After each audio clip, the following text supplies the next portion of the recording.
Buenas y bendecidas noches, señores. ¿Cómo están? Bienvenidos otra vez de nueva cuenta. Gracias por su tiempo. Vamos a iniciar, como se nos ha hecho costumbre, iniciar estas sesiones. Espero en el Señor que hoy no tenga, problemas ni con el audio, ni con el sonido, ni con nada.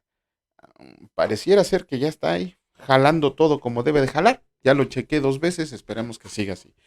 Padre, en el nombre de Cristo te damos muchas gracias por la bendición de estos momentos. Gracias por este día, Señor. Gracias por las fuerzas. Gracias por los alimentos, por el compañerismo, por la familia. Gracias por proveernos diariamente, pero sobre todo muchas gracias, Señor, por estar presente en nuestras vidas y permitirnos hacer lo que es tu voluntad. Gracias, Señor, por estos momentos en el nombre de Cristo Jesús. Benditos sean por siempre y para siempre. Amén. ¿Cómo están, señores? Bienvenidos, buenas noches. Gracias nuevamente, como les decía, por estar aquí. William Ramos, bienvenido, mi hermano, que Dios te bendiga. Gracias por estar aquí. Este, Hoy es lunes, generalmente el día de hoy nos toca doctrina de la palabra de Dios, que ya nos falta, espero yo en Dios, que terminarla ya en una clase. El tema, a la vez que es muy sencillo, está medio complicadito. Lo voy a tratar de hacer muy, muy breve, dándoles unas recomendaciones ahí en ese sentido. Pero, ¿qué creen? Les voy a ser muy sincero. Vamos a cambiar las clases de teología sistemática a los días lunes y las demás clases las vamos a dar los días miércoles. ¿Por qué? Porque quiero invertirle mucho tiempo a estos temas de Jesucristo. Quiero hacer unos buenos temas, unas buenas sesiones, para que todos vayamos comprendiendo quién es nuestro Señor, quién es, qué hace, qué no hace, qué todo esto. Nuestro Señor Jesús, nuestro Salvador. Pero bueno, como les decía, hoy vamos a tomar la clase de teología sistemática. ¿Qué vamos a ver el día de hoy? Vamos a ver la doctrina de Jesucristo, que como les explicaba la semana pasada, es la cristología. Pero, y también la semana pasada les decía que vamos a ver ciertos temas y vamos a iniciar el día de hoy con el primer tema, que serían las profecías de Jesucristo en el Antiguo Testamento. Déjenme acomodo aquí estas cosas, se me olvidó acomodarlas. Ahí está. Ajá, ya está fallando en mis audífonos. O no sé si sea el cable del micrófono, no lo sé, pero ahí vamos.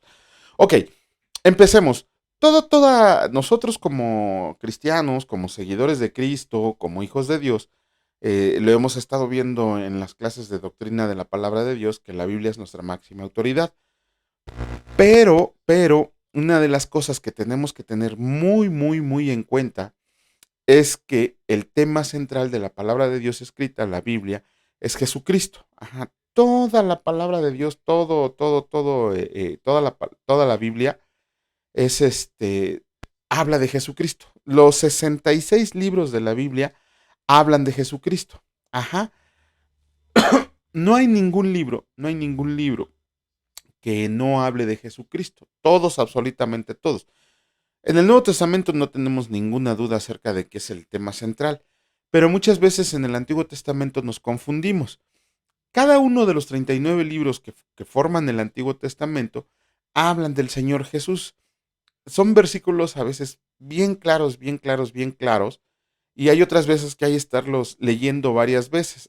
La semana pasada les preguntaba yo que si de verdad sabían que cada libro de la Biblia hablaba de Jesucristo. Yo les ponía, por ejemplo, que me dijeran en Esther donde habla de Jesucristo, en Job donde habla de Jesucristo, en Samuel donde habla de Jesucristo. Pues todo eso lo vamos a ir, no lo vamos a ver hoy completamente, nada más vamos a ver las profecías que hablan de Jesucristo. Y eso unas cuantas para tener ahí un ejemplito, ¿cómo se llama? De las profecías que hablan de Jesucristo, de Jesucristo como el Mesías, de nuestro Señor Jesús. Ajá. Solamente vamos a ver algunas, ni siquiera nos vamos a acercar al número total de profecías, porque al final lo vamos a ver, pero vamos a ver no las más emblemáticas, las que fui encontrando, la verdad. Vamos a ver profecías acerca de su linaje. Ujú. Y quise empezar con la primer profecía de Jesucristo que hay en la palabra de Dios, que está en el libro de Génesis capítulo 3 versículo 15. Les vuelvo a mencionar, todos los versículos que vamos a ver el día de hoy son de la Reina Valera 2015, son los que utilizo. Unos la conocen como la Reina Valera actualizada. Todos son versículos de la Reina Valera 2015, ¿sale? Entonces, ¿Cuál es la primer profecía que da la palabra de Dios acerca de Jesucristo? Está en el libro de Génesis, capítulo 3, versículo 15. Y dice así, dice, y pondré enemistad entre ti y la mujer, y entre tu descendencia y su descendencia. Esta te herirá en la cabeza y tú la herirás en el calcañar. Se me salió la lámina, déjenla. Ahí está. Ujú. Y tú la herirás en el calcañar, en el talón. Ajá, bueno, en la Biblia Reina Valera 1960 dice en el calcañar, en la 2015 dice talón. Eso es a lo que se refiere. Bienvenida, Almita, muchas gracias, gracias por estar aquí. Dios te bendiga. Es- este versículo es conocido como el protoevangelio. Es el primer versículo que habla de Jesucristo, de las buenas nuevas. Si lo analizamos, estamos aquí dándonos cuenta de que está hablando de la victoria de Cristo en la cruz sobre Satanás. Ajá, la serpiente que engañó a Eva cuando la maldice Dios, ¿no? Este es el protoevangelio, es el primer versículo que habla de Jesucristo acerca de su linaje. Digo, como profecía acerca del Mesías que va a venir a redimirnos. Después tenemos en el mismo libro de Génesis, en el capítulo 49, versículo 10, que el Mesías saldría de la línea de Judá. Dice así, el cetro no será quitado de Judá, ni la vara de autoridad de entre sus pies, hasta que venga Silo, Silo interpretado como Salvador. Aquí estamos otra vez viendo que está hablando de Jesucristo. Jesucristo era de la tribu de Judá. Si nos vamos por allá al linaje de Jesucristo, en Mateo y en Lucas, nos vamos a dar cuenta que él viene directamente del linaje de Judá. Y de todas maneras lo vamos a comprobar con el versículo que está en el libro segundo de Samuel, en el capítulo 7, versículos del 12 al 16, que el Mesías será un descendiente de David. Dice así, esto los voy a leer muy rápido. Dice, cuando se cumplan tus días y reposas con tus padres, yo levantaré después de ti a un descendiente tuyo, el cual procederá de tus entrañas y afirmaré su reino. Versículo 13, él edificará una casa a mi nombre y yo estableceré el trono de su reino para siempre. Versículo 14, yo seré para él padre y él será para mi hijo. Cuando haga mal, yo lo corregiré con vara de hombres y con azotes de hijos de hombre. Versículo 15, pero no quitaré de él mi misericordia como la quité de Saúl, al cual quité de tu presencia. Versículo 16, tu casa y tu reino serán firmes para siempre delante de mí, y tu trono será estable para siempre. ¿Qué le está diciendo el Señor a David? Que de él iba a salir la descendencia, iba a venir el Mesías, iba a venir el Salvador del mundo. Y como les decía yo, si lo quieren checar en la genealogía, al final les voy a poner una tablita, no se preocupen si lo quieren checar ahorita. Pero aquí nos estamos dando cuenta de que a Mesías se le está dando, perdón, a David se le está dando el comunicado de que el Mesías sería un descendiente de su linaje. David es de la tribu de Judá. Ajá, entonces ahí estamos viendo que las profecías acerca de su linaje, estas tres, se cumplieron totalmente. Después dice, profecías acerca de su nacimiento. La primera profecía que nos das, bueno, no la primera, acerca de su nacimiento, una de las profecías más fuertes es que iba a nacer de una virgen, un nacimiento virginal. Y eso está en el libro de Isaías, capítulo 7, versículo 14, donde dice, por tanto, el mismo Señor les dará la señal. He aquí que la Virgen concebirá y dará luz a un hijo, y llamará su nombre Emanuel. Emanuel es Dios con nosotros. Aquí probablemente para los muy entendidos sabrán que esa profecía, algunos dicen que tuvo su cumplimiento muy pronto, ¿no? Cuando en el mismo libro de Isaías, en el capítulo 9 dice que nació, a ver, Jalás, Jalás. Ajá. Pero si nos vamos a la versión, a la versión 1960, nos está. Ellos, bueno, el pueblo judío dice que ahí se cumplió la profecía del nacimiento virginal con el nacimiento de este niño, Jaber Jalás, Jalás. Su nombre significa todos serán destruidos y todos serán robados, y que nació de una profetisa que era virgen. Sin embargo, en la palabra de Dios, cuando nos vamos a las fuentes históricas, a las fuentes correctas, nos dicen que esta sacerdotisa que dio a luz a este muchacho era la esposa de Isaías, la misma Biblia lo dice, la esposa de Isaías, dice que Isaías se llegó a ella y tuvieron a este hijo como una profecía acerca de la destrucción de Israel.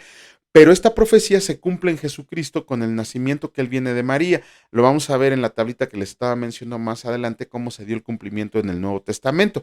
Aquí nada más es el informe de que precisamente esta profecía se cumplió en Jesucristo, que nació de una virgen. Después el versículo de Miqueas capítulo 5 versículo 2 dice, pero tú, oh Belén Efrata, aunque eres pequeña entre las familias de Judá, de ti saldrá el que será el gobernante de Israel, cuyo origen es antiguo desde los días de la eternidad. Nos está dando el lugar de nacimiento de Jesucristo, Belén de Efrata. Jesucristo nació en Belén de Efrata. Por ahí muchos nos podrían decir, no, es que existían dos Belén, el Belén de Zabulón y el Belén de Efrata. Ok, pero la misma palabra nos está diciendo aquí Belén de Efrata, no se refiere a la Belén de Zabulón. Jesucristo nació en Belén de Efrata, ahí fue su lugar de nacimiento. Miqueas está profetizando más de 450, más de 430 años más o menos, donde nacería el Mesías, donde nacería Jesucristo. Ya había la profecía de su nacimiento. De ahí empecé, estas son así como que las que encontré así que ni siquiera me dediqué a buscar a fondo. Estas son así, por ejemplo, la de Isaías ya la conocía.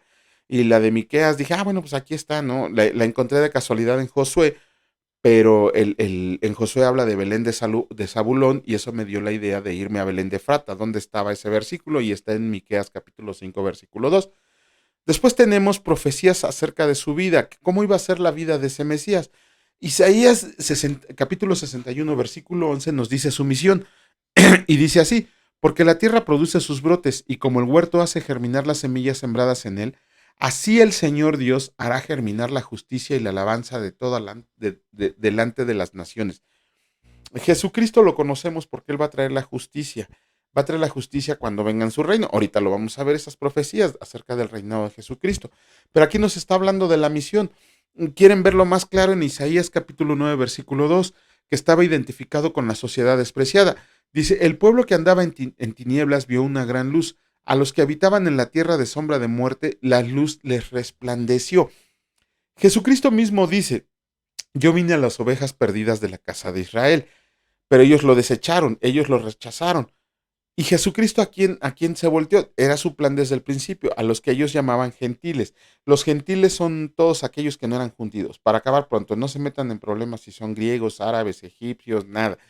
Para el judío, todo el mundo es gentil si no es del pueblo de Israel. Ajá, entonces ¿a quién vino Jesucristo? A todos aquellos que habían sido despreciados por los judíos. De hecho, hasta el día de hoy, no, se me fue el nombre ahorita, pero si, por ejemplo, una persona como nosotros se quiere convertir a la religión judía, ellos no pueden entrar directamente a la sinagoga. Tienen un saloncito especial donde a ellos se les ministra el Antiguo Testamento, las leyes judías y todo eso, pero por no ser linaje puro de sangre judía, no pueden ingresar a la sinagoga principal. Ellos oyen sus conferencias en un saloncito aparte. Pero Jesucristo aquí dijo, yo vengo a todos. Esas son profecías acerca de su vida. Después nos vamos a las profecías acerca de su muerte. Este está bien canijo, ¿no? Así está, ni siquiera los quise transcribir, porque aparte que están bien largos, no me hubieran alcanzado las láminas. Quisiera que ustedes las leyeran. El Salmo 22, profecías acerca de su muerte, una muerte dolorosa, así de plano, ¿no? ¿Cómo murió Jesucristo? Híjole, cuando veamos el Calvario y la muerte de Jesucristo en estos temas, nos vamos a dar cuenta de todo lo que padeció el Señor Jesús. Y en el mismo libro de Isaías, capítulo 52 y capítulo 53, nos hablan de una muerte violenta. Quiero hacer el comentario de que el libro de Isaías es conocido como el quinto evangelio o el evangelio del Antiguo Testamento. Ajá, ¿por qué? Porque todo Isaías habla de Jesucristo. Todo Isaías habla de Jesucristo de una manera clara. Así como, ¿cuál es el que habla del Espíritu Santo? No sé, Ezequiel. Así como Ezequiel habla del Espíritu Santo, así es Isaías habla acerca de Jesucristo. Por eso se le llama el quinto evangelio o el evangelio del Antiguo Testamento. Después tenemos, bueno, ahí en Isaías 53, desde que empieza uno a leerlo, bueno, desde Isaías 52:13 hasta Isaías 53:12, nos da una descripción de la muerte que sufrió Jesucristo, ¿no? Ahí yo les digo que cada vez que lo leo y estoy bien entonadito me hace llorar por todo lo que pasó el Señor. Pero ¿qué creen? Después de las profecías de su muerte tenemos profecías sobre su victoria. Ajá, ¿cuáles son esas profecías? En el Salmo 16:10 nos habla acerca de su resurrección. Dice, pues no dejarás mi alma en el Seol ni permitirás que tu santo vea corrupción. Muchos dicen, es que ahí está hablando de David. pero todos saben que la tumba de David ahí está, todos saben que la tumba de David fue encontrada. ¿Y qué encontraron en la tumba de Jesucristo? Nada. Entonces este versículo nos está hablando de que Jesucristo efectivamente resucitó. Lo vamos a ver a fondo cuando veamos el tema de la resurrección de Jesucristo. Después en el mismo libro de Salmos, en el capítulo 68, versículo 18, dice su ascensión. Dice, subiste a lo alto, tomaste cautivos, tomaste tributos de los hombres, aún de los rebeldes, para que allí habitara el Señor Dios. Subiste a lo alto. ¿Qué dice Lucas? La ascensión de Cristo, cuando todos lo vieron, cómo ascendía en una nube en gloria hacia el reino de Dios, que estuvo aquí 40 días entre nosotros ministrando, terminando de enseñarle a los discípulos, encomendándoles a cada uno su misión, apareciéndosele a 500 gentes, apareciéndosele a su grupo principal, a los caminantes de Maús, a todos se les apareció conforme al propósito de su voluntad. Y después ascendió, fue visto por testigos. También eso lo vamos a ver a fondo después cuando veamos el tema de la ascensión, cómo hay muchas personas que dicen que estaban medio dopados los apóstoles o los que escribieron esto para estar inventando esas mentiras. Vamos a ver que no es una mentira después más adelante. Tenemos las profecías sobre su reinado. Dice en el libro de Isaías capítulo 9 versículos 6 al 7, ¿cómo va a ser el gobierno de Cristo? Dice, porque un niño nos es nacido, un hijo nos es dado, y el dominio estará sobre su hombro. Se llamará su nombre admirable consejero, Dios fuerte, Padre eterno, príncipe de paz. Lo dilatado de su dominio y la paz no tendrá fin sobre el trono de David y sobre su reino, para afirmarlo y fortalecerlo con derecho y con justicia desde ahora y para siempre. El celo del Señor de los ejércitos hará esto. Esa es la manera en que va a tener su gobierno. Dice, ¿qué fin tenía que tuviera una muerte violenta? Excelentísima pregunta, Almita. Ahorita no sé si la subiste o la acabo ya de ver porque estaba volteando a ver la lámina, pero ese lo vamos a ver en el Calvario y la muerte. Ajá, vamos a ver qué fin tenía su sacrificio. ¿Por qué fue sacrificado como el cordero inmolado Jesucristo? Pero, Almita, excelente pregunta. Pues nada más que, como te digo, lo vamos a ver hasta el tema del Calvario y muerte de Cristo. Es un tema aparte. Ahorita solamente vamos a ver las profecías, pero esa pregunta sí va a ser respondida. Después, ya no me dio espacio de ponerlo aquí. En el libro de Daniel 7, 13 al 14, nos dice, chales, nos dice, bloquear almita, no. Nos dice, en el libro de Daniel, capítulo 7, versículos 13 al 14, nos dice ahí cómo todas las naciones y todas las personas del mundo se van a sujetar al reinado de Cristo. Ahí lo establece claramente en el libro de Daniel. Ya hay versículos que yo quisiera que ustedes leyeran, ¿no? ¿Por qué? Porque así se van a dar cuenta, así, y además que lo lean para que digan, ese expositor está medio loco, ¿no? O sea, quién sabe qué está diciendo. No, ahí está en la palabra de Dios. Recuerden, todos aquellos que hablan de lo que dice la palabra de Dios, ni los quieren ver en pintura porque no les gusta que les digan las verdades. Todo lo que decimos aquí está conforme a la palabra de Dios y lo están viendo en los versículos.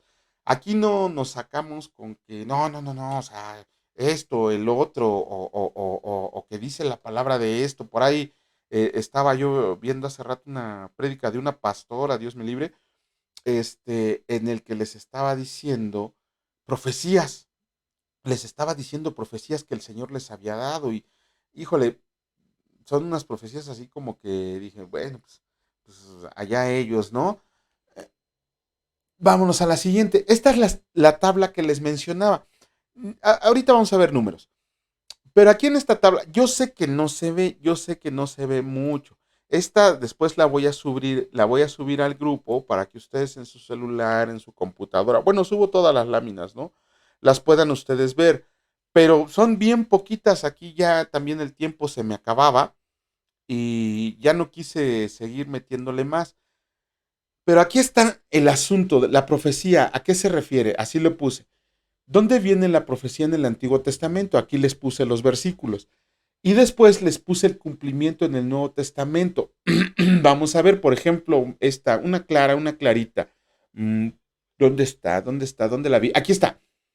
Dice que Juan el precursor. La palabra de Dios, tanto en Isaías en el capítulo 40, versículo 3 y en Malaquías, versículo 3, perdón, capítulo 3, versículo 1, señalan que antes de Jesucristo va a venir alguien que va a señalarlo a él, que es el que viene antes de Cristo para poder enseñarles quién es el Salvador, quién es el Cordero que quita el pecado del mundo. ¿Dónde se dio el cumplimiento en el Nuevo Testamento? En el libro de Mateo, capítulo 3, versículo 3.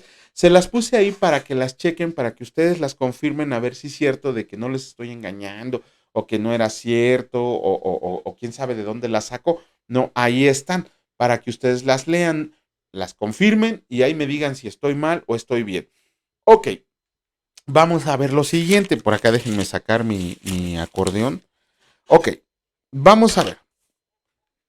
Dice aquí la lámina 6. ¿Y de verdad se cumplieron las láminas en Cristo? Ok, vamos a suponer.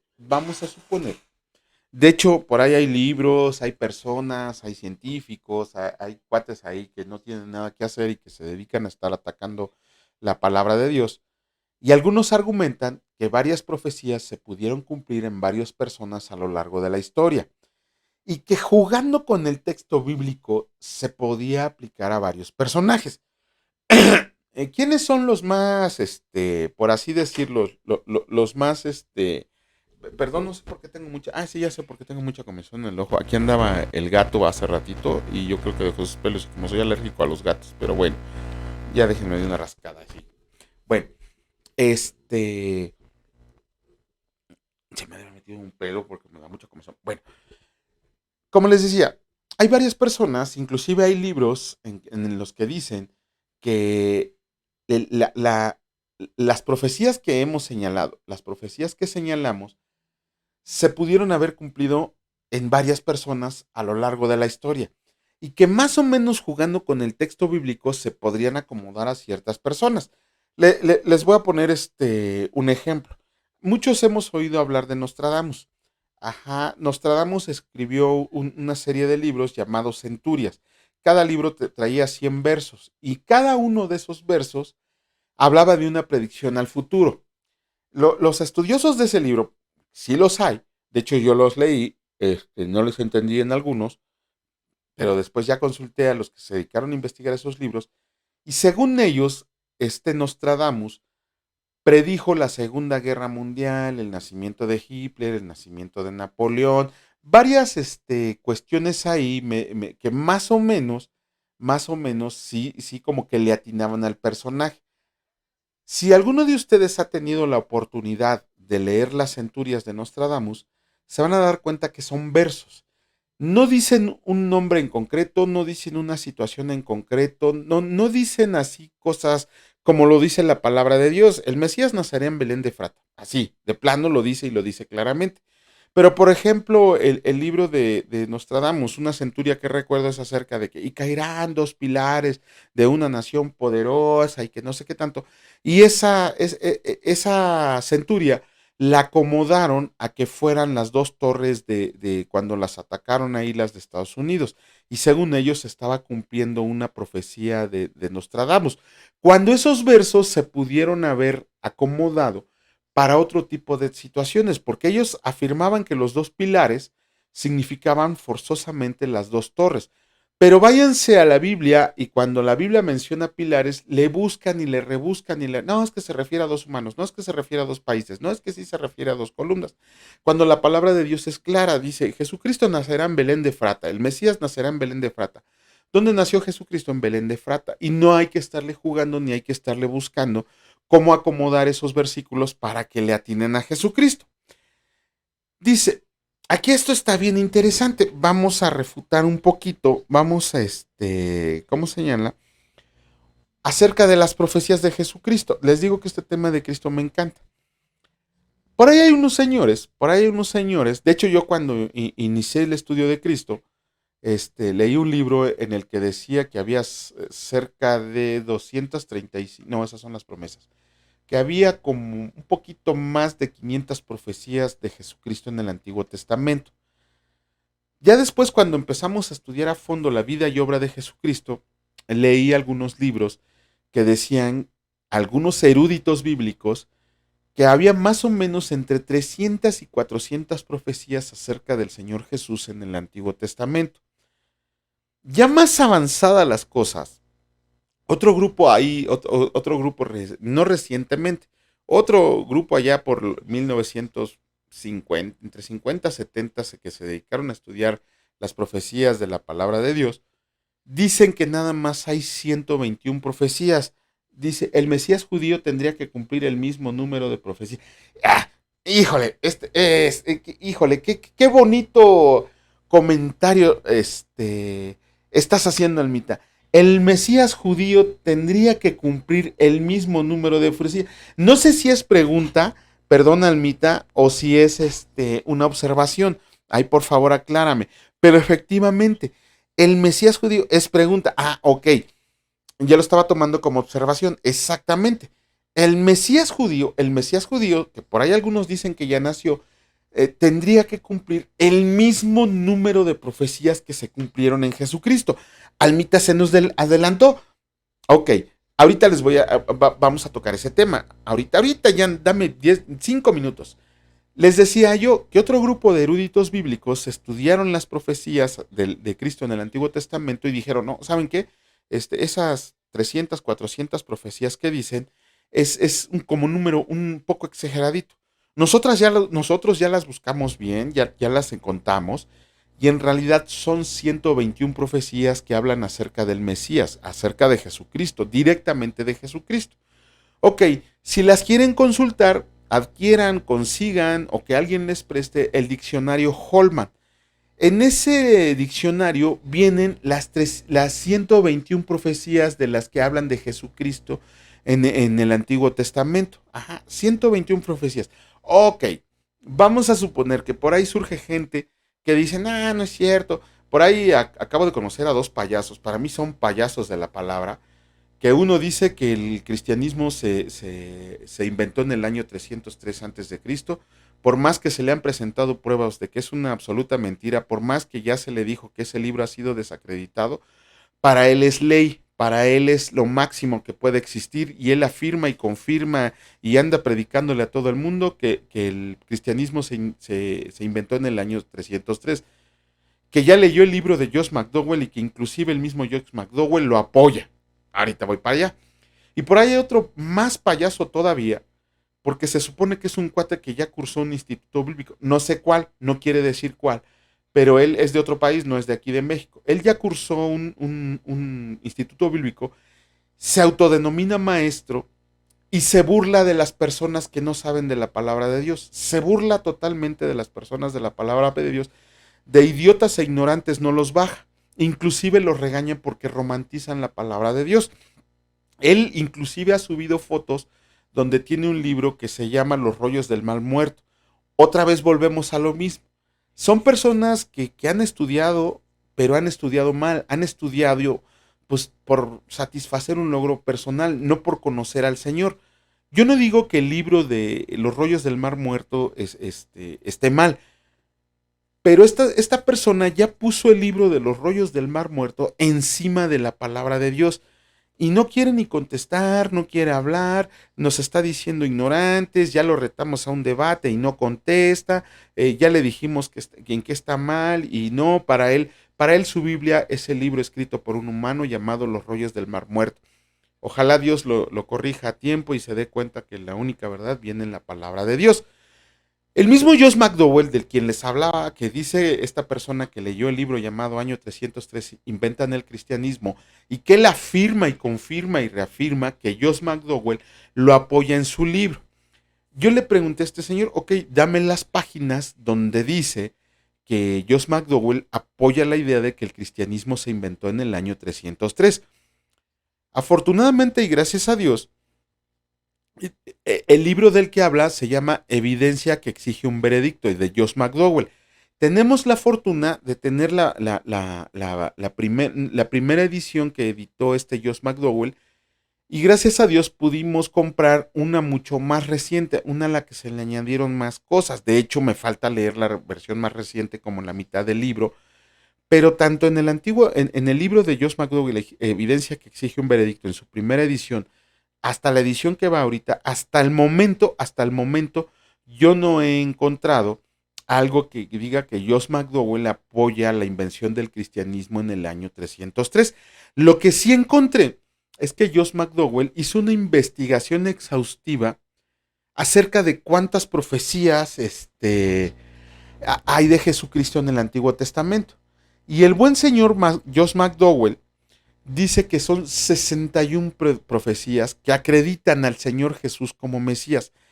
Él ya se dedicó, es un cuate que ya todo el 100% de su tiempo lo dedica a predicar, lo dedica a investigar. Por ahí si tienen oportunidad de investigar la vida de Josh McDowell, se van a dar cuenta cómo de lo débil el Señor avergüenza a lo fuerte, cómo de lo necio hace a los señores sabios, ¿no? Vean la vida de Josh McDowell, está impresionante. Pero él dice que son 61 profecías que acreditan totalmente al Señor Jesús como Mesías. Ajá, vámonos a la siguiente. Ok, por ahí hubo un señor llamado Peter Stoner. Ajá, se llamaba Peter Stoner este señor.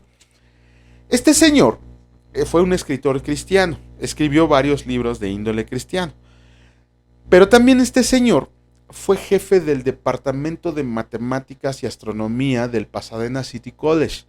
No estamos hablando de, por ahí, digo, yo creo que nosotros todos hemos visto los memes que suben a Facebook, que suben a YouTube, acerca de que a los cristianos nos dicen ignorantes, nos dicen tontos, nos dicen que tenemos el cerebro lavado, nos dicen que estamos desperdiciando nuestro potencial, nos dicen un montón de cosas, ¿no? Y de hecho, ellos afirman y contraconfirman creer en la ciencia y que por eso desacreditan la palabra de Dios.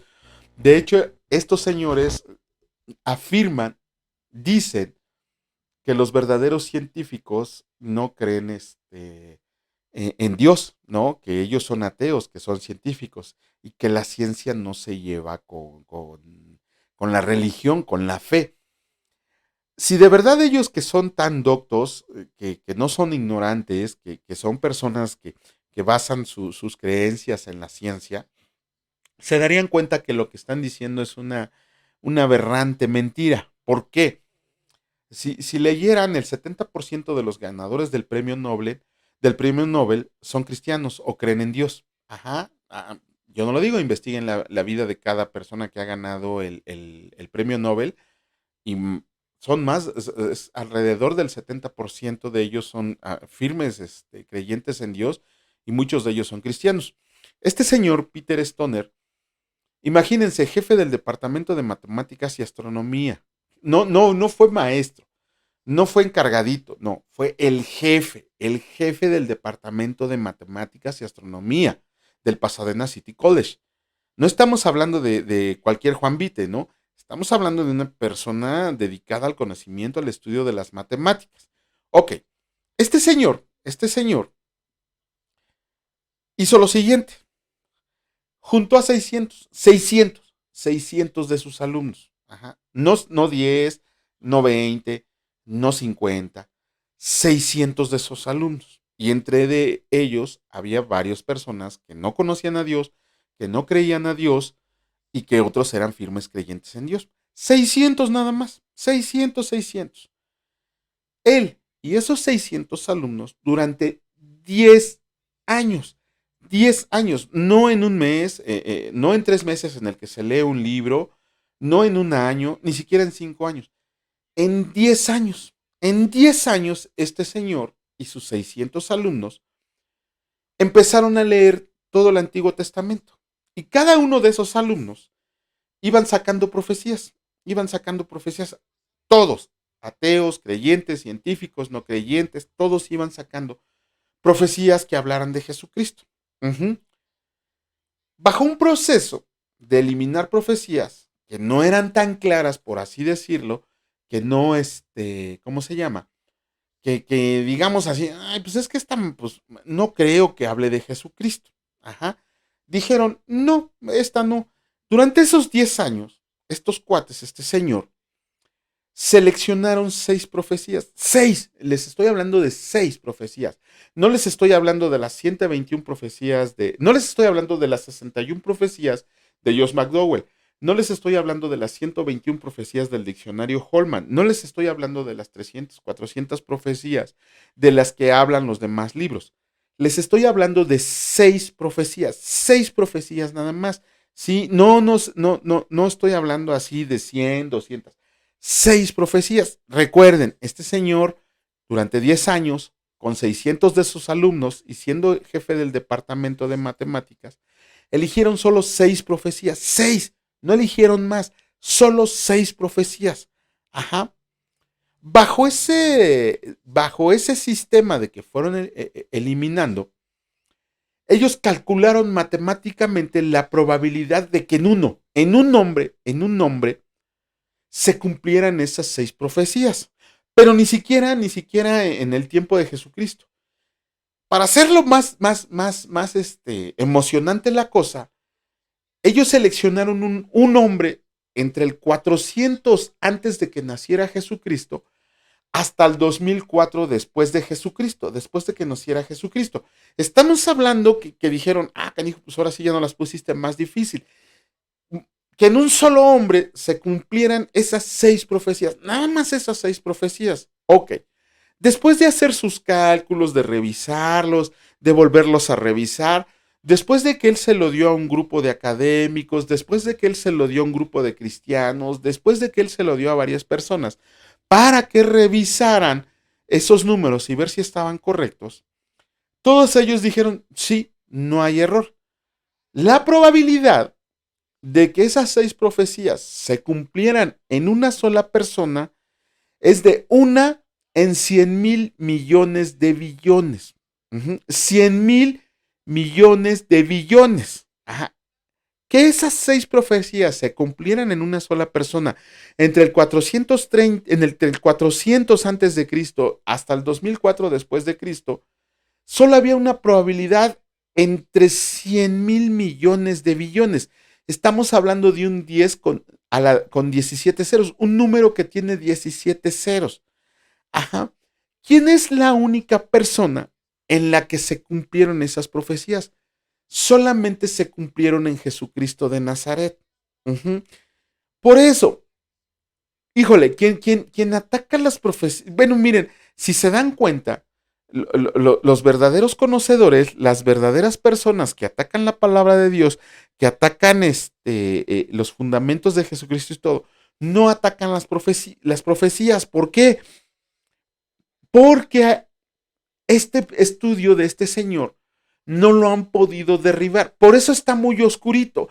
El mismo mundo, la misma gente, las mismas editoriales se han encargado de como que esconder este dato. ¿Cómo refutamos esto? No hay manera de refutarlo. Refutar un trabajo de 10 años, de 601 personas, en un periodo de tiempo tan extenso, es muy, muy difícil. Quizá, quizá pudiera haber por ahí alguien que pudiera refutarlo. Hasta el día de hoy, 2022, no hay nadie que haya podido refutar esto. Nos hacía una pregunta Almita, el deleite de mis ojos, acerca de que si en el Mesías judío se tenían que cumplir todas estas 6 profecías. Sí, por supuesto que sí. Si ustedes no lo saben, los judíos están esperando un Mesías, siguen esperando su Mesías. Ojo, por ahí, dicen, ya esa noticia salió acerca de 2, 3 años, de que ya se cumplieron una serie de profecías que anuncian el nacimiento del Mesías judío. Por ahí investiguen la profecía de la vaca alazana, la profecía del sol convertido perdón, de la luna convertida en sangre. Hay otra profecía muy fuerte del pueblo judío que es la señal de que van a ser el Mesías, ¿no? Pero según ellos ya nació. De hecho, híjole, se me acaba de olvidar el nombre. Apenas el año pasado estaba muy de moda el nombre. Almita, si me ayudas a recordarlo, por favor, el nombre del Mesías judío. De hecho, ya estaba. Ay, ¿cómo se llama? De hecho, sí, ya. Pero bueno, ahorita si alguien nos hace el favor, o al rato lo recuerdo y lo subo al grupo. ¿Quién era este Mesías, no? David no sé qué, pero ya estaba el Mesías judío. De hecho, uno de los grandes rabinos ya lo había reconocido como el Mesías judío. ¿Se dan cuenta cómo se cometen error tras error, error tras error? Miren, por ahí hubo unas personas después de la investigación de este señor, que hicieron unos cálculos y solamente pudieron llegar hasta 48 profecías que se cumplieron en Cristo. Ajá, que se pudieran cumplir en una sola persona. La probabilidad de que en una persona se cumplieran 48 profecías es de un 1 seguido de 157 ceros. Estamos hablando de un número que ni siquiera lo puedo nombrar, no sé cuántas, no sé cuántos, qué cantidad sea, ¿no? Pero no puedo imaginarme un número de esa naturaleza. No puedo imaginarme cuánto es un uno seguido de 157 ceros.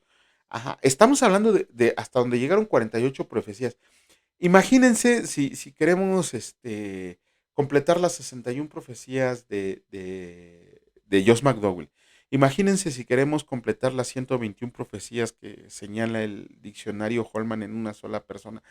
Yo no tengo el entendimiento suficiente de matemáticas como para calcular un número de esa naturaleza.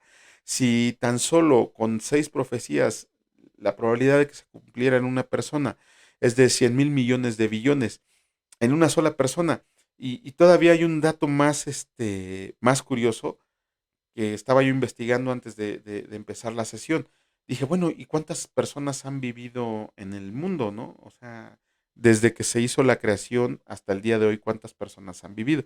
Y el dato que más se me pareció sorprendente es que las personas que han vivido en este mundo durante toda la historia, que hasta el 2030 se esperan que sean 15.000 millones, nada más.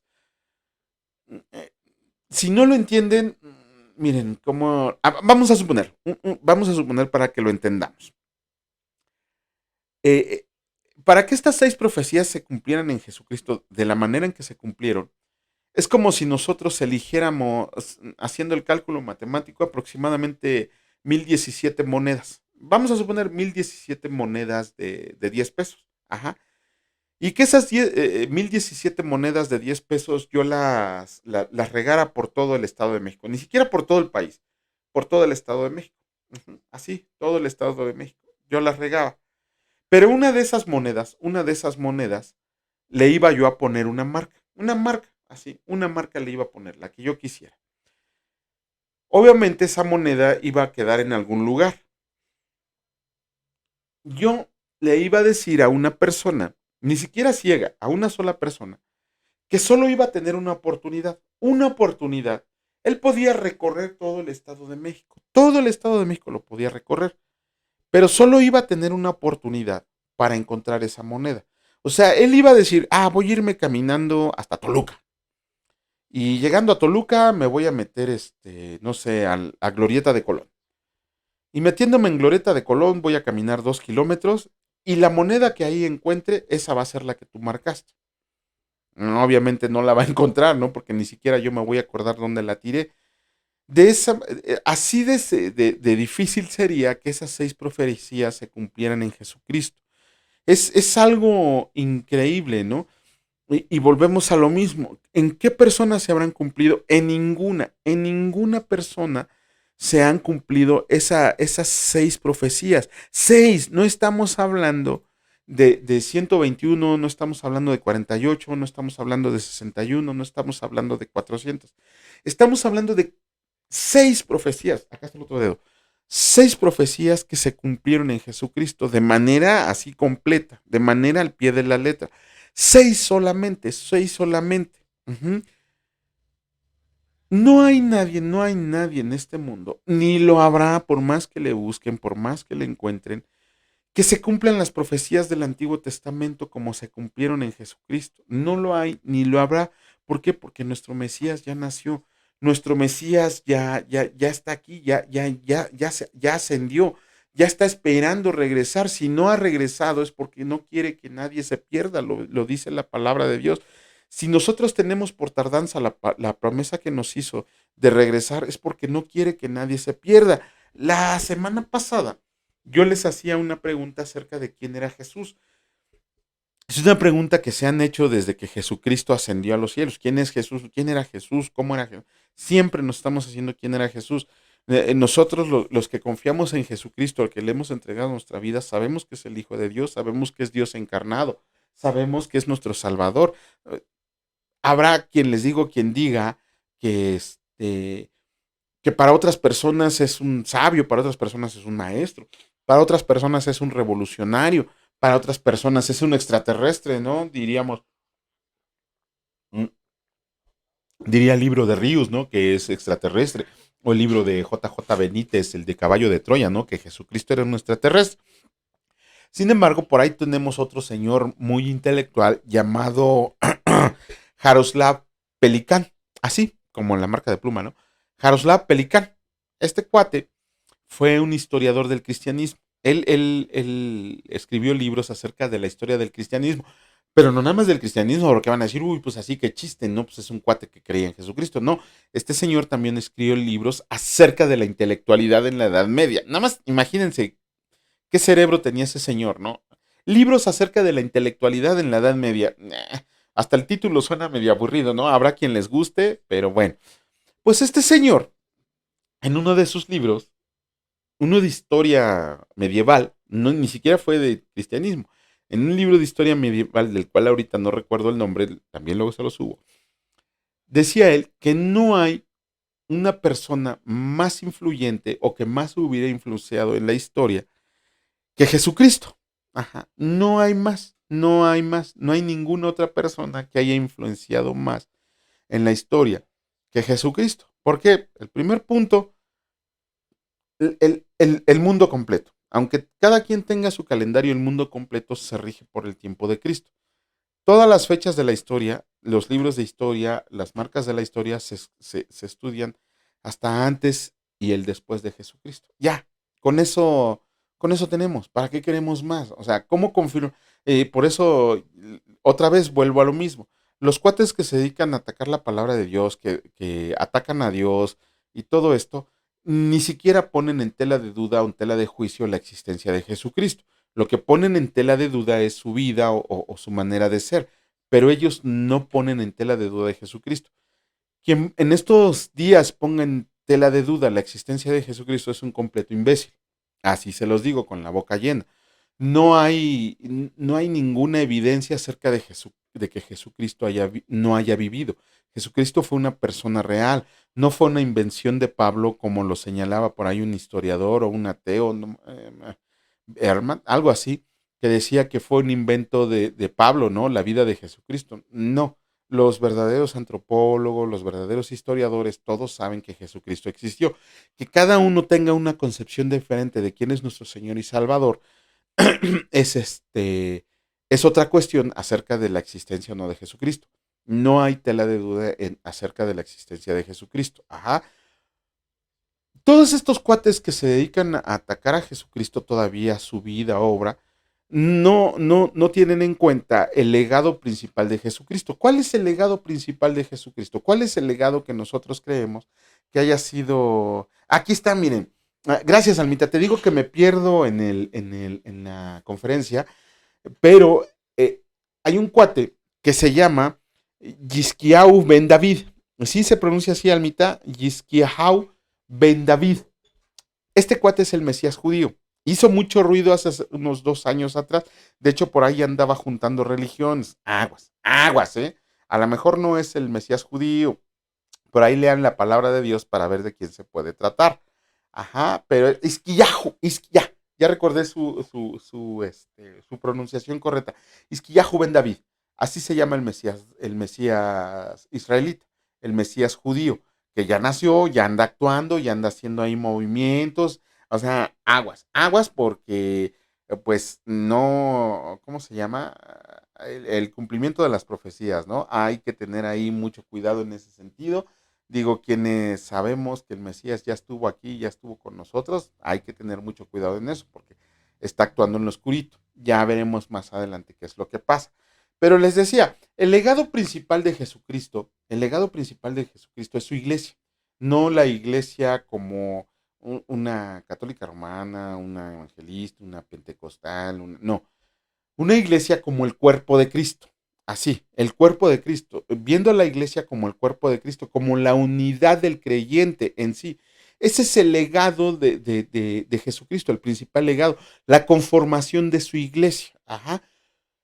Todos aquellos que atacan la... Por eso les digo que a mí ya sí, antes me regañaban mis maestros y varios amigos que tenía, porque cuando alguien quería enfrentarse a mí en ese sentido, les despedazaba y les destrozaba y me burlaba de sus argumentos, ¿no? O sea, la verdad, digo, a la fecha todavía algunos así, ¿no?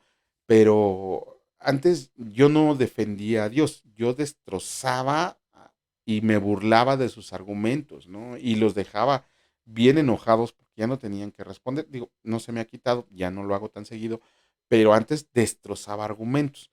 ¿Por qué? Vuelvo a repetir, y si alguien se siente ofendido, les ofrezco una disculpa. Pero son unos verdaderos imbéciles. ¿Por qué? Porque ellos atacan a la iglesia. Pero si estos imbecilotes leyeran la historia de la iglesia, le deberían de dar las gracias porque la iglesia, ¿qué es lo que hizo en la Edad Media? Sobre todo en la Edad Media. Ok, la iglesia fundó hospitales, la iglesia fundó universidades que al día de hoy siguen existiendo esas universidades. Que le hayan metido otras ideas ya es cuestión del humano, pero esas iglesias fueron fundadas perdón, esas universidades y esos hospitales fueron fundados por iglesias, iglesias del cuerpo de Cristo. ¿Qué más hubo? Libertad en derechos civiles, ahí está Martin Luther King. ¿Qué más hubo?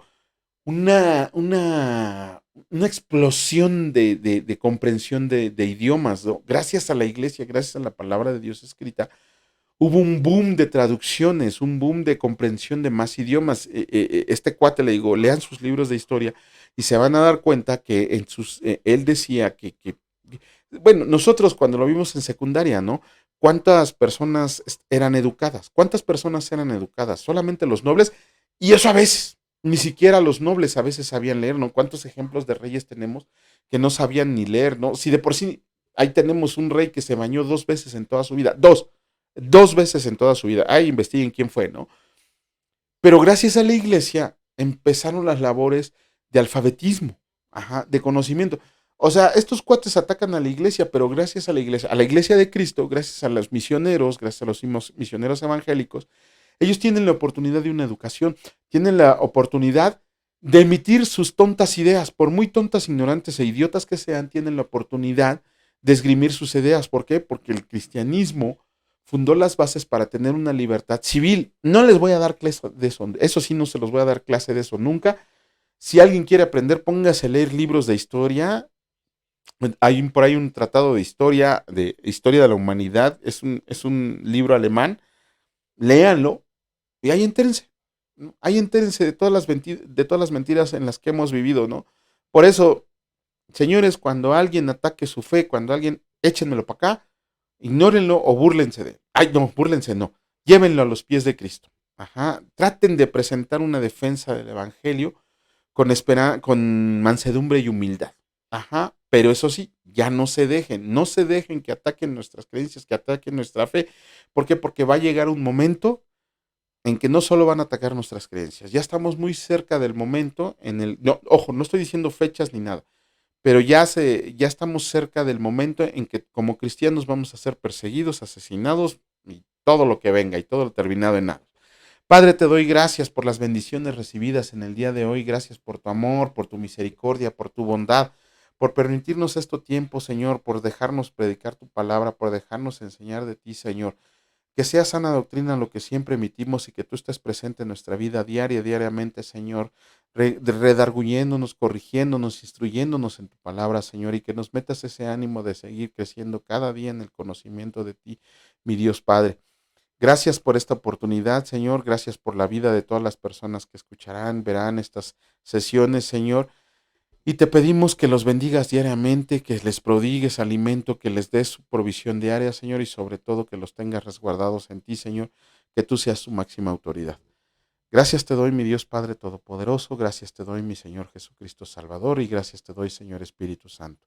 Benditos sean por siempre y para siempre. Amén. Que Dios los bendiga, señores. Hasta luego.